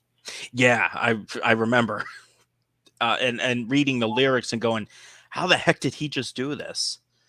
Um, I think that was one of the most mind blowing things for me. Is I was expecting, like, when I asked you how long is this going to take, I was expecting that there was going to be a length of time you would really have to sit down, and it was just going to be like a lot of planning or something like that, and you were just like boom boom boom, here you go. And I read it, and it just I was I like, remember the message when I sent it to you, and it's like, "You're done already," or something like that. As Oh, you didn't think it was gonna be this quick? No, no. I can sit down and write a lyric in under 30 minutes. I mean, there's so much to it, and like I said, there is an emotional aspect to it. I think I've talked about this publicly, but um like, so I don't know if you heard about this portion of it, Jeremy, but I mean, like, I know I made mention about, like, Katie's uh Katie's brother, younger brother, who had died. Um, Katie and I were actually talking about that on the ride from Wildwood to Greenville. oh, okay. So we did talk a bit about that, Hmm. um, and she said that she was able to relate to you in some way, and what neither one of you had realized at that time, that I also had lost a brother more than 30 years ago. Oh, wow. Yeah, no, Um, I don't think I heard about that. No, I don't think I knew that. I can't remember if I said anything to you. I remember talking to Katie about it, but it was 1990 when we lost him. So, Oh, that was the year my brother was born. yeah, Jeez. he died in a car wreck. Very, very quick. No pain, no suffering, no nothing. Um, so there's that aspect of it. So at Yeah. least he didn't suffer. Um, and I'm only 10 years old at the time, so I never really got to spend time with him because he was 8 years older than me, Hmm. and plus he was with his mother when and me, mom, and dad were living in Florida most of the time. So I never really got to know him or spend any time to him. So, and of course, at the age of 10, I never knew anything of lost or emotions or anything like that. Um, and because of the separation between me and my brother, I never really felt that loss, Mm. if that makes sense. Yeah, no, I get it. It was similar to like my half sister and I when my half sister died. Um, like I met the last time I saw her was I was in elementary school. I remember when my dad came home and I found out from my mother that my half sister had died. Um, but I didn't really experience much emotion to that because I didn't really know her very well. Like I had good interactions with her. Um, but I hadn't seen her since then. She died 3 days before her 24th birthday. Her body was found.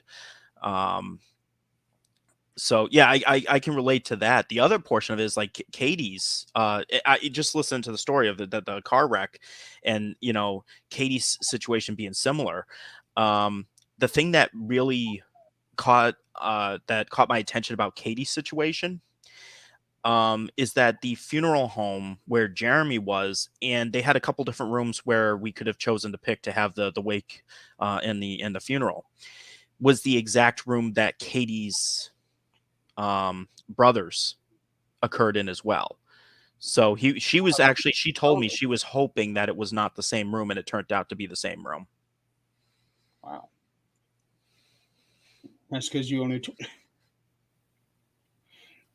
We're not going there.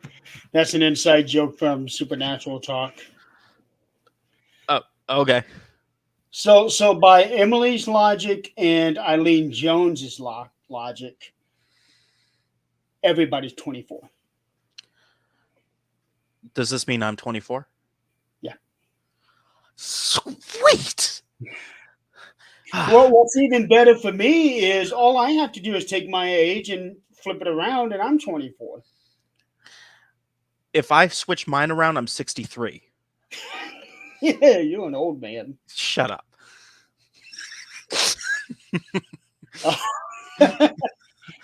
So, Like I'm gonna be 37 this year, and I'm kind of like, I don't want to go any further. Like at 30, I wasn't bothered, or at 30, I was just kind of like, oh, I can't believe I'm 30. And then yeah, then 35 hit, and then I realized that like I'm heading to 37. So this coming year I'll be 73. Here's the thing, my brother used to, on his birthday cake, he used to switch the numbers around every single time. really, Every single time. That was tradition. So I remember seeing some of the pictures. I was going through some of the pictures of him, and uh, for all the birthday ones, I noticed the candles were backwards. And it didn't click. My mother told me, reminded me that he used to do this all the time, and I'm like, oh yeah. I want to know who is betting this weekend on the Kentucky Derby. Emily, I'm betting. I'm going to bet on that one horse. So, so yeah, this song here, this should be able to relate to everybody because every one of us, I don't care who you are, if you're not, you're lying. Every one of us is going through some sort of internal battle, um, and not everybody is public about it, but everybody in the world is going through some sort of battle where they're trying to figure out what they're doing in life, um, figure out who they are, what they're supposed to do, what they're meant to do, things like that. Every one of us deals with that. Mhm. John, I know you do. Emily, Brad, whoever else may be watching. Everybody goes through your own battle, and this is the song that I co-wrote. Emily, haven't you been seeing the posts? I'm pretty sure I tagged you in it. Well, to be fair, I probably tagged about 100, 200 people, but Facebook will only let 100 be tagged. Yeah, So otherwise you're gonna get banned or Facebook jailed or whatever the stupid policy is now. Yeah, yeah, everybody gets Facebook jail nowadays. Emily, just go through my profile. It's taking up like four of the top 5 or 6 posts. Yeah, I know that. I've Terry Wilson has posted it. You posted it. Uh, I've got for my profile it's pinned to the top. is it? Yeah.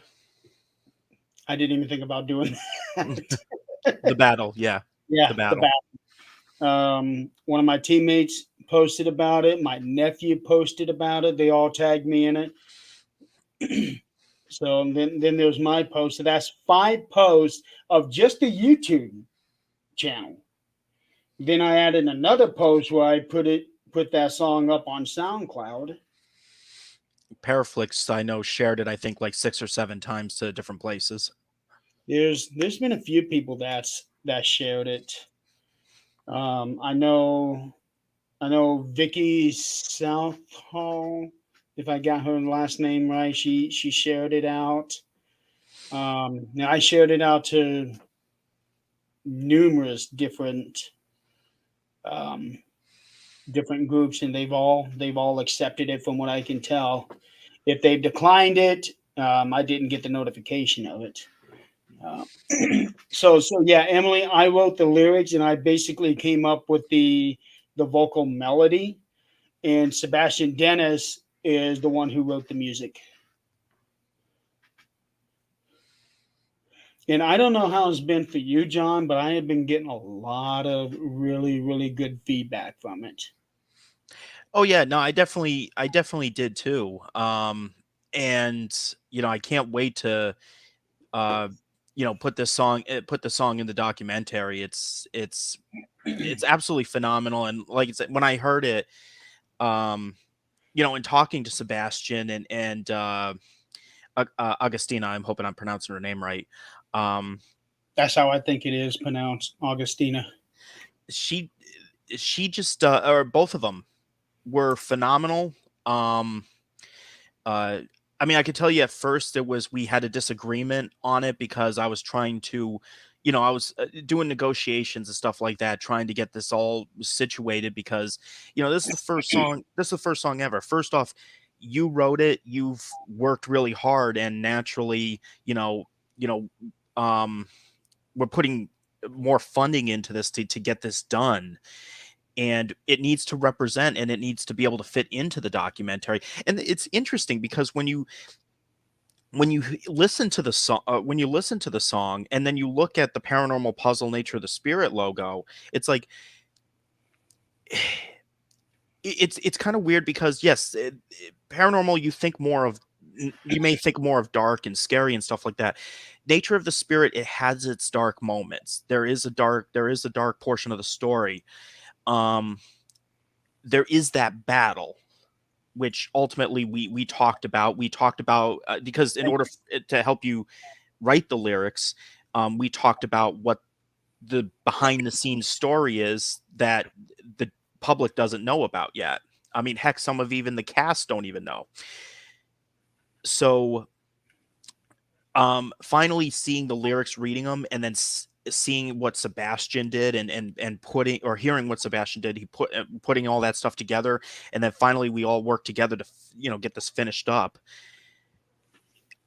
I was just I loved it. Like, um, I felt like there was a point because it spoke to me. I know the lyrics already did, but hearing it in a melody form, I'll be honest, it made me tear up. It really made me tear up. And I was really excited to finally get that sent to you and say, here's what Sebastian sent. You know, here's your lyrics, Jeremy. It was a very odd feeling, because I had never had anybody else singing my stuff. It's always been just me. If it Yeah. was my lyrics, I sang it. Nobody had ever um, done anything with my work. And when I listen to that, I'm thinking, is that my song? And I was I'm showing this to Dad. He's got to hear this. And he listened to it. He's like, "That's a number one hit." And he doesn't know anything of today's music. Mhm. Thankfully, honestly, because a lot of today's music really suck. Um, but what Sebastian did with this one, and I'm guessing that he did all of the instrumentations on it, right? He did. I know he wrote it, and then he had it sent to um somebody else who did like the actual like some. He does some of the instruments, but there was some instruments that were in it that he didn't do. So I know he had it sent out. They did that, and then he took what they did and he applied the rest of it together to get the end product. So and it was fairly close to what I envisioned. There was a part where I can't remember now. I think the original vision was that it was going to open up with keyboard and then segue into the guitar. Mhm, But the opening sequence that he did with the guitar was great. mhm. I really like that. And in fact, it really made me think of the acoustic version of Richard Marx's Endless Summer Nights. Um, and that's a big thing for me to say that. So he did a really good job. Um, Well, and and well, I'm just I'm just all around. I'm just all around happy for happy for you, Jeremy. That that this ended up coming to life, um, and seeing just seeing how it ended up all coming together. And another secret that, and I haven't told you this yet. Well, or oh, pretty much anybody else. Really good thing. So there's music that I had put together from our other composer, Mikel Pardo, our main composer, and um uh I wanted to make sure that um the scene that leads into the to the leads into the song, that it fades in appropriately. um so there was music that was created that brings everything to a close and ultimately opens up for the song. Um, so it's gonna transition so darn well. I can't wait to show you that. I really can't wait to show you that. I can't wait to hear that. Um, I have had a number of people asking me, "Hey, when are you going to sing this song?" Well, okay, that was not exactly in the plan. Although you did ask me in the beginning stages if I was going to be the singer. I'm like, no, no. Um, I'll sing with you. well, you did pretty good on that Ghostbusters clip when you did that one video for me. Yeah, I used to sing soprano, and then I grew up. So, and then I wanted to be a soprano, but I became a tenor. And then I stopped singing. Nobody wants to hear this voice, let alone like see this. So Well, you do a pretty good when you did that. it didn't it I don't think people agreed because I didn't become TikTok famous. So whatever. That's fine. I'll never sing opera again. I don't get the whole TikTok Br- famous. But What the Brad's offering. Or wait a minute, don't ask me to sing. Brad, will you sing? Oh, you said don't ask me to sing. I literally said don't ask me to sing. Yeah, yeah. Well, it never hurts to ask, even if you say don't ask. right? Well, I did record my own version. I have a program where I can strip away the vocals and have just the music. And listening to just the music is soothing. It's really soothing when you take away the vocals of that song. The music alone, it's really nice. Hmm. Um, then I recorded my own vocals on that song, very amateurish, but it came out really, really well. Um, I did change a little of the vocalization of what they did because I suited it more for me and my emotions of that song, and I think it came out really well. I may send that to you someday. I don't know. I'm kind of holding that on for myself right now. But I do have a few people asking me to do my own version of the song.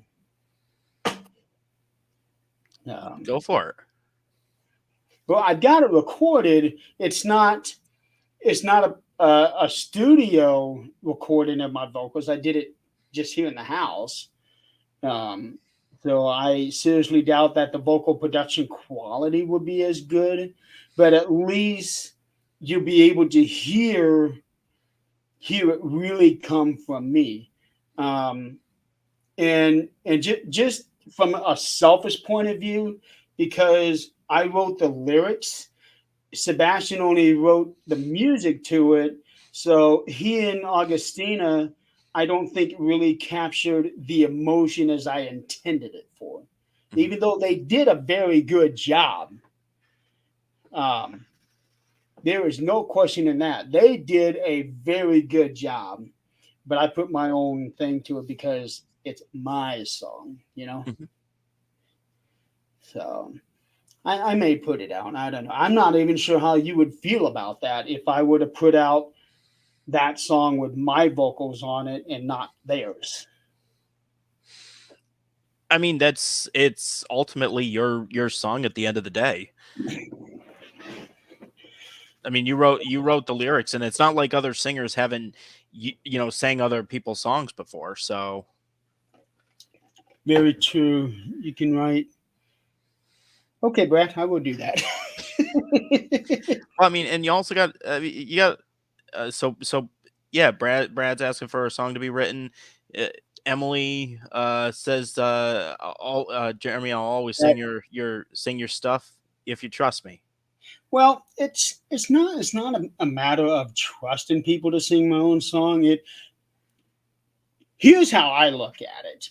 If I want a song of mine to be a hit, I want somebody else to do it. Um, because I'm very self conscious of my own vocals. My own vocals, I don't think, are anywhere near to what you have with some of the other people. Now, I am definitely not Justin Timberlake. I am not Vince Gill. I am not any of those people. Um, I do know that there are people out there who like my voice, um, but my voice is very different from what you hear today. It's all about do putting in as much vocalization in a song as possible. I'm thinking you don't need that. Just be simple. Just sing it.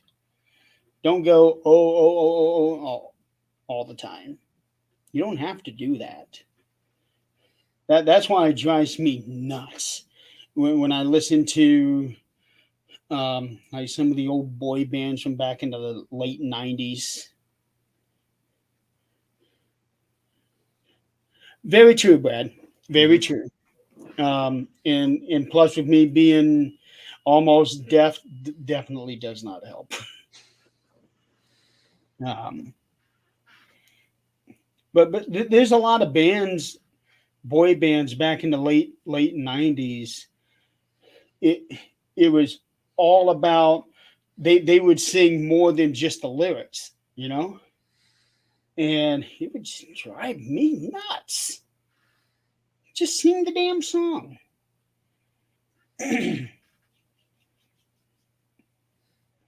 Yeah, Brad, I know you are. You've been having some issues too that even I've never had. So, and I can't imagine how fun that's got to be. So, yeah, if you're okay with it, I'll put that song out, John. Yeah, Um, See what the response is. it all yours. Okay. And what's the best part about it is we got the song registered. First time, honestly, first time I've ever been through that whole thing. So that was definitely a new experience. I mean, it was a good That's first for experience, me but too. um, definitely a good experience. Well, you helped me with quite a bit on that because I wouldn't have even known where to start on that. Well, I basically had to learn how as I went. Um, but luckily, it was pretty simple. Um, well, I won't say simple, but it was easy for me to understand it. Mm. If I if I wanted to be a number 1 billion hit, let you sing. No comment. Um, but yeah, this has made one of my biggest dreams come true, being able to do this. And now I'm hoping that with this, it's going to catch the attention of other musicians. Say, hey, I want this guy to write some lyrics for me, which I'd be more than happy to do that. I would love to see that happen. Yeah. um, but just getting this song made and put out there, that's huge. This is 30 years in the making for me, because I have no musical talent. I can't read music. I can't write music. I can't play music. And lyrics is all I can do. And dare I say, I'm pretty damn good at it. I was gonna say, look at the quality, look at the product that came out. I mean, that's just Yeah. that shows. I mean, that proves it. Well, that's all on their end. Oh Because yeah, but they had to take they, they well, yeah, they took my lyrics, but they still had to do the production work.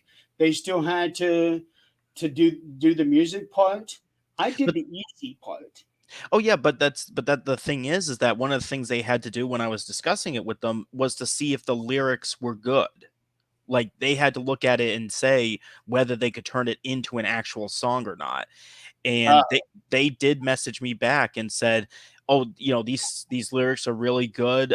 We could definitely work with this and we can you know, we can produce something really nice for it." So they don't always take every product and or every project. And on top of that, if they do choose to see, like, if we give them information about it and we give them an idea of what the lyrics or what we're trying to do, they would essentially write the lyrics. Whereas they didn't write your lyrics. They took your lyrics and looked at it and were like, this is really good. So that's the difference between some of their other projects versus what essentially what you did. most writers do it the exact opposite. They write the music first and then they put the lyric to it. That's interesting. Well, and I've been hearing that too for like filmmaking. Like even our music composer was like, "Oh, you can send me the edited videos. I'll put the music over it." And I know a bunch of films, a lot of production agencies do that. Um, I can't do that. Like I have to have music, like like an idea of what it's gonna be, and I overlay the stuff over it. Like that's my editing style. I can't without like music and sound effects, I can't do anything. Like I feel stuck. For some of the writers that I listen to, the way that they do it is, to them is all about the music, and then they let the music tell them what the lyric is going to be. They would listen to it over and over and over until, as one person would say, they crack the code on what the lyric is, and Mm, then they go from there. Um, and that's how most of them do it. There are some musicians that write the music and the lyrics together as they go, and there are others that will, like Bacharach, who just passed away a few weeks ago. He always wrote the music for people, but he made them write the lyrics first, and then he put the music exactly in the same way what Sebastian did for me. That's how Elton John and Bernie Taupin did it. mm, Bernie wrote the lyrics, and Elton would write the music to it. hmm. Yeah. So they all do it differently, but more times than not, they would tell you the same thing. The music comes first. Yeah, I mean, for the film thing, I mean, that's what works best for me. I need the music. Um, and from there, I can envision what something's gonna look like. From there, but I just feel like just seeing the, you know, I'll have an idea of what the scene should look like, which makes me look for the specific or get the specific music for it. But then, like after I hear the music, I hear the specific beats and all that type of stuff, and I look at different sound effects that I may use, you know, um, then from there I can start really splicing things together, and it starts coming together. Um, it also gives me an idea of like the length of the scene or what have you. So uh, the people who do it without the music first for video production, I'm completely amazed at how that happens because like it's just not my way of doing it. I just can't do it that way. Everybody works differently. Oh, You for just sure. gotta you just gotta find what works for you, and then just go for it. Yeah, absolutely. So, I've got high hopes for this song. Last I saw, there was like 230 views on YouTube for that song. I think it's actually jumped since then though. Um, the let me see. I'm trying to get back to my. Okay. There it is. 246. Okay. So it's So jumped up a little bit. A couple of comments, 26 likes on it. And then I also posted it on my own YouTube page, my own YouTube channel. I only got like hmm. 3 subscribers to it. And that one's got 20 views on it. Yeah, I'm happy to see that. And I'll be completely honest, as you know, that may not be like the uh like of course I want to see this eventually get into like the thousands and things of that sort, if not even higher. Um, Oh, that'll take a little while. yeah, I'll be completely honest. This is this song is actually the highest watched video on our entire Paranormal Puzzle channel. Seriously? Yes, yes, it is. Wow. Yes, it is. Um, Oh, that's good. it's great. I mean, if you think about it, it's the first song ever that Yeah, was but like, you had also released clips of other musical pieces. oh, Uh, with, well, for like the theme musics and such. yeah, Yeah, no, they usually get far lower. Yours hands down is beat out even the other small other like video production type stuff that we've done on there. But we don't use our YouTube channel typically for major productions. It's more of kind of like trailers and you I know take great pride in that. yeah. I'm um looking at my SoundCloud. It's got 17 plays, 2 hearts on it, 1 comment, and somebody actually reposted it. So somebody actually shared that out, and it's even gotten me 3 new followers since I put this thing out. Nice. This one was hard for me to put up because it was asking me what kind of genre, and the only thing I could think of is indie.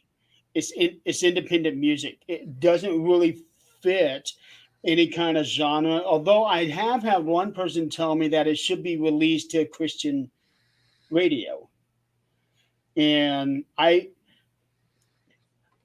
honestly never even thought about that, even with the lyrics. And then once I reread the lyrics, I can actually see that. So when I put this up on SoundCloud, I gave it 2 hashtags: uplifting and inspirational, Nice. because to me, that's what it is. I was surprised when I did a hashtag for it. I did the hashtag with the title of the song, and um it didn't really come up as the hashtag really existing. I'm like, the battle was never used? There's no way. So yeah, With millions and millions of hashtags, I find that hard to believe. I I thought it may have said like less than 1,000 or something like that. Like it didn't even look like it was really even being used. So I was like, oh well, great. Then the more we There use you this, go. that means people are gonna find the battle easier.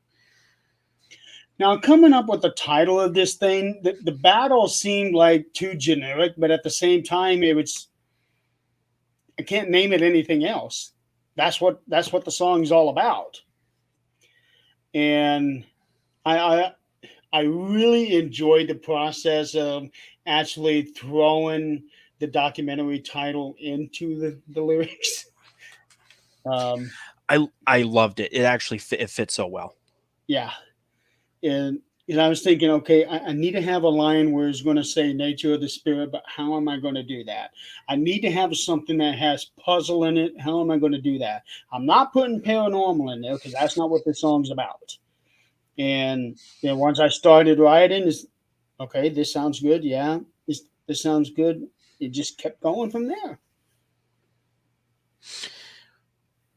Like I said, I'm absolutely pleased with it because a lot of the songs that I listen to, it's not just because I enjoy the songs, it's because they speak to me about like life lessons and experiences that I'm going through.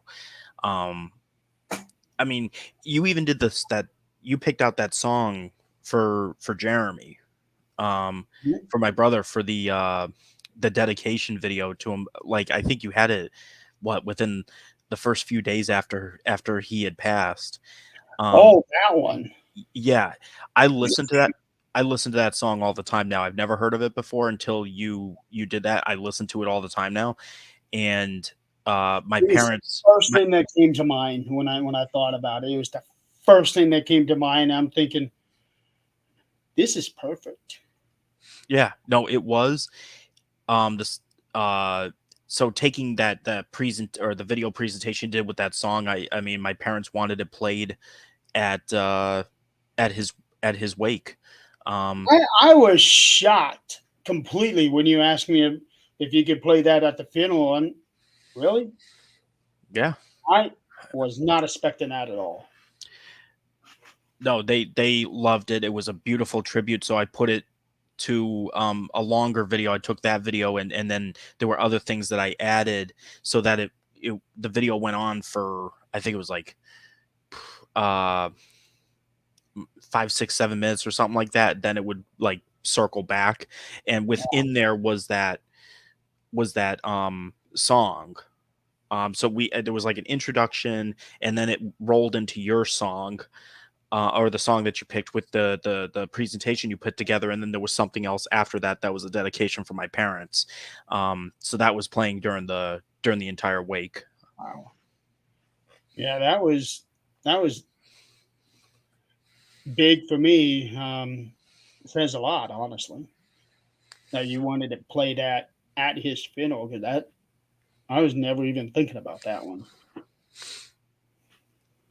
No, no, I mean, I thought about it after you sent it. I mean, there was so much going through our minds at that point. Like, I mean, Right. we knew that day was coming, that we were going to have to do that, but it was like, what is this going to look like? And then my parents were the ones who actually said, could we play this during this? And I was just like, I didn't know if I should ask them, but they came and asked me, so that took a step out of it.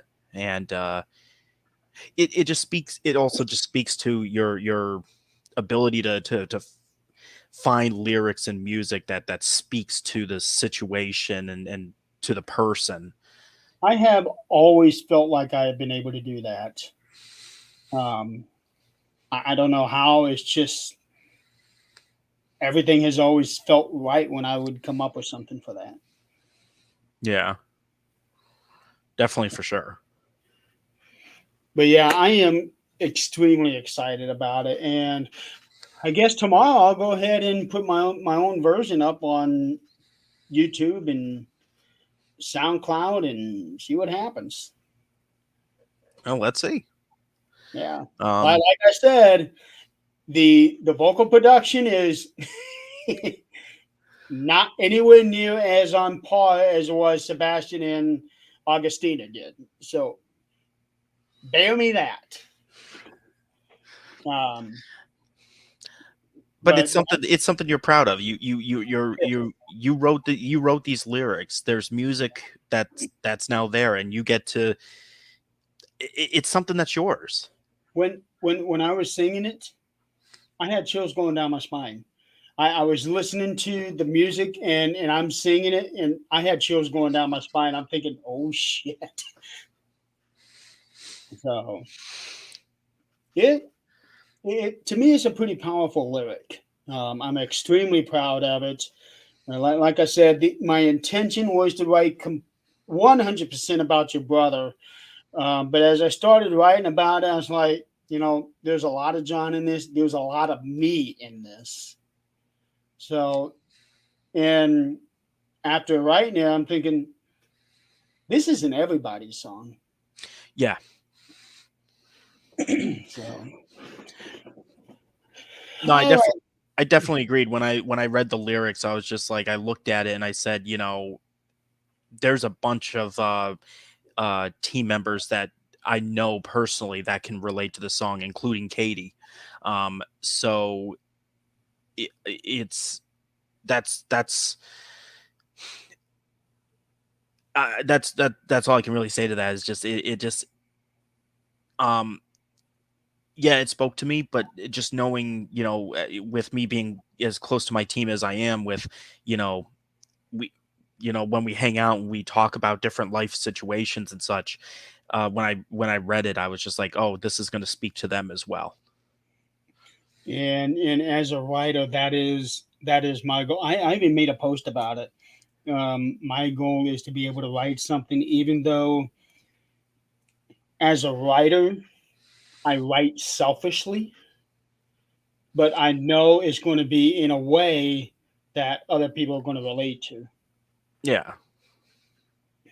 Um, so, all right, John, we've been at it for a little over 2 hours. Got it. So we have about, well, what, wait, 2 hours, 5 minutes. Okay. So we Oh, have about Brad another, would want 6 more hours. I know that. well, yeah, we got another 5 hours and 55 minutes to go. So, Yeah, I don't intend to give him another 3 minutes. Well, that could lead to another really bad joke, and I'm not even going to go to that one. Um, so John, let everybody know where they can find you. um, Besides here, I was I was about to be I was about to head into sarcasm give, mode. I'm getting, give him here a comes the couple seconds, delirious. guys. Give him a couple seconds. He needs to regather his thoughts. Um so of course you can find us on our Facebook page. I mean, you could look me up. Shoot me a friend request. I do post a lot there. There's you and I research page, the UINI research, and then There's the Paranormal Puzzle page, which the full name is Paranormal Puzzle by You and I Research. But if you type in Paranormal Puzzle, you'll find it there. We also have your Paranormal Academy page, or UR, just the specifically the initials. So UR Paranormal Academy. And we're on Twitter. You can find us on Paraflix as well, looking up Paranormal Puzzle there. Paraflix also has free episodes now. So they have a free channel outside of the subscription. So we currently have Paranormal Puzzle Secrets of Wilson Castle Chapter 1 that's posted there that can be watched for free. But of course, we'll switch out the episodes as we go. But you don't need to. Well, if you put an episode that I'm on there on the free channel, let me know, because I do not have a subscription to Paraflix. I Mhm. do not do streaming subscriptions to anything. I How don't have one for dare you? Netflix. I don't have one for Disney, Paramount, ES. I don't have none of that stuff. I'll be honest, the only one I had was Paraflix. So, but I just don't have time to go searching through, you know, like say Paramount. Okay, is this movie going to be on there? Oh no, it's not, because it wasn't a Paramount movie, so I got to get a subscription to this. I'm not playing that crap. yeah, we do have it. Uh, you have a No sub to comment, all. Brad. You interrupted that one really quick. I had to. I knew where it was going. So yeah, there's Paraflix. I could tell you that, at some point I'll air the stuff, any stuff that you're in. They Right now they're not having the newer episodes. If we launch it, like Chapter 2, we'll have you in it briefly, but Naturally Nature of the Spirit is where you're really going to be, in a lot. The only thing that I did any filming for was Secrets of Wildwood, and then Well, that's changed because we're not launching the new chapters for that. okay. That's And at one point, I was going to be cameoed in Panther Communications, but that was when we did that fire pit scene. that has launched. That was in Chapter 1 of Path to Communication. You did make the appearance at the end. Chapter 2 is going to have you make some appearances again. Nature of the Spirit is where you're really going to be out there, definitely far more in more of the investigative form. And everybody's going to get to see me on my back for a good length of time. We won't say why I'm on my back, but you're going to see it. On your back. Where was this at? This was at Wilson when we were trying to find that anomaly. Oh, okay. Yep. Okay, I remember. Damn, you're the one that's got all the footage. Well, actually, I have all the footage as well. I just found a whole bunch of them on one of my discs when I was cleaning everything out. So much happened during the filming of this documentary. It's ridiculous. Yeah. But yeah, no, we're all over the place. And, if anybody wants to reach out to me, please do not hesitate to shoot me a message. I do get a lot of messages. So if I don't get back to you right away, just understand that at some point I will definitely get back to you. He's a busy boy. Well, according to Emily, I'm a baby. So he's a busy baby. I'm a busy baby. Yeah. And also, you're on TikTok. Yep. You and I research on TikTok. It's a bunch of random crazy videos, and some of it has absolutely nothing to do with paranormal. I just literally sat there and decided to make those are the ones something. that need to go viral. I didn't know what.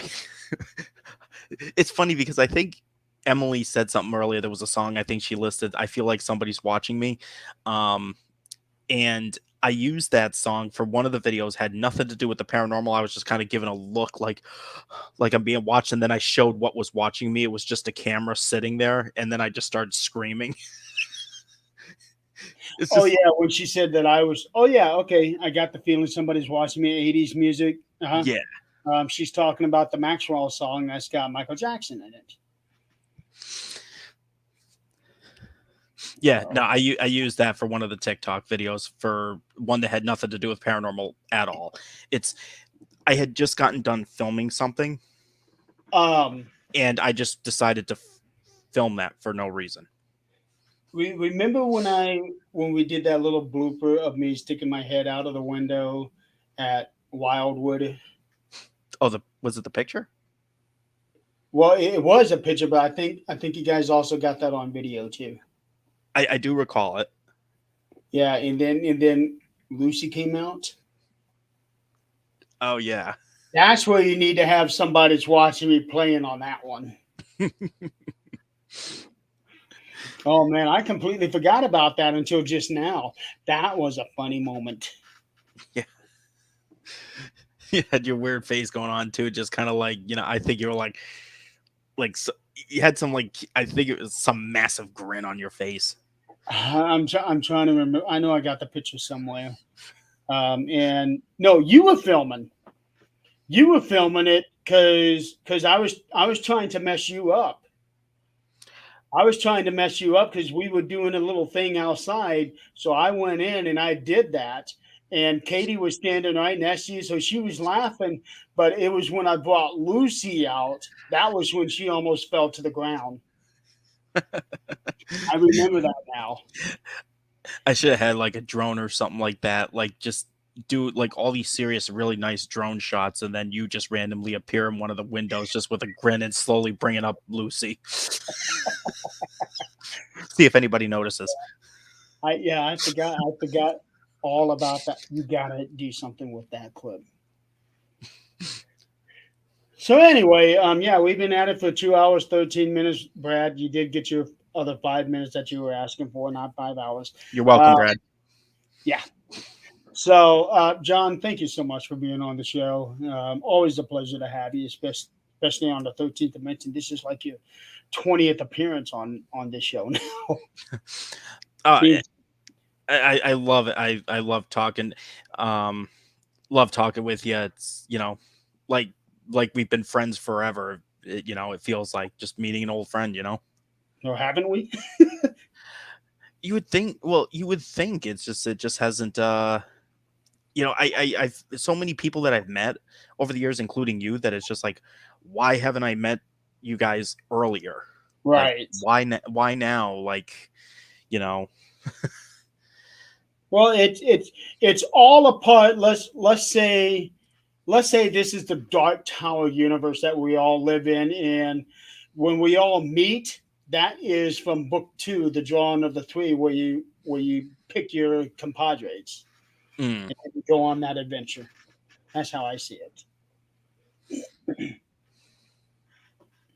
Of course, some of those, well, in the book, some of those people die at the very end, but I don't think we're going to plan on that happening.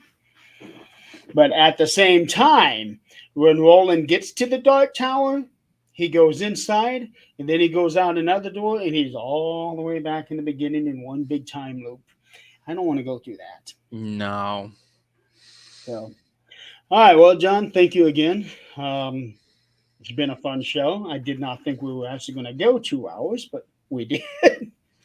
it was a success. Yeah, it was. We successfully did. We Yep. successfully avoided 8 hours, also, but I successfully held you here longer so Brad could get it more than 5 minutes. Brad has a tendency to do that. Isn't that right, Brad? We're a great tag team. Yes.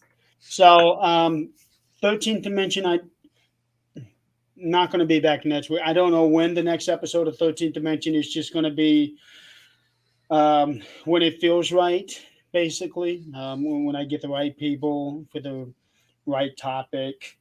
Um, I'll just decide a week ahead of time when the next episode will be. So, probably not until after I get done with my Reno, Nevada trip. So, and that'll be another month. John, thank you again. Thank you for Um, having me. and everybody out there in the audience. Oh, we had an active audience tonight. Thank you guys for playing along. And we will see you guys next time. Have a good night. Have a good weekend.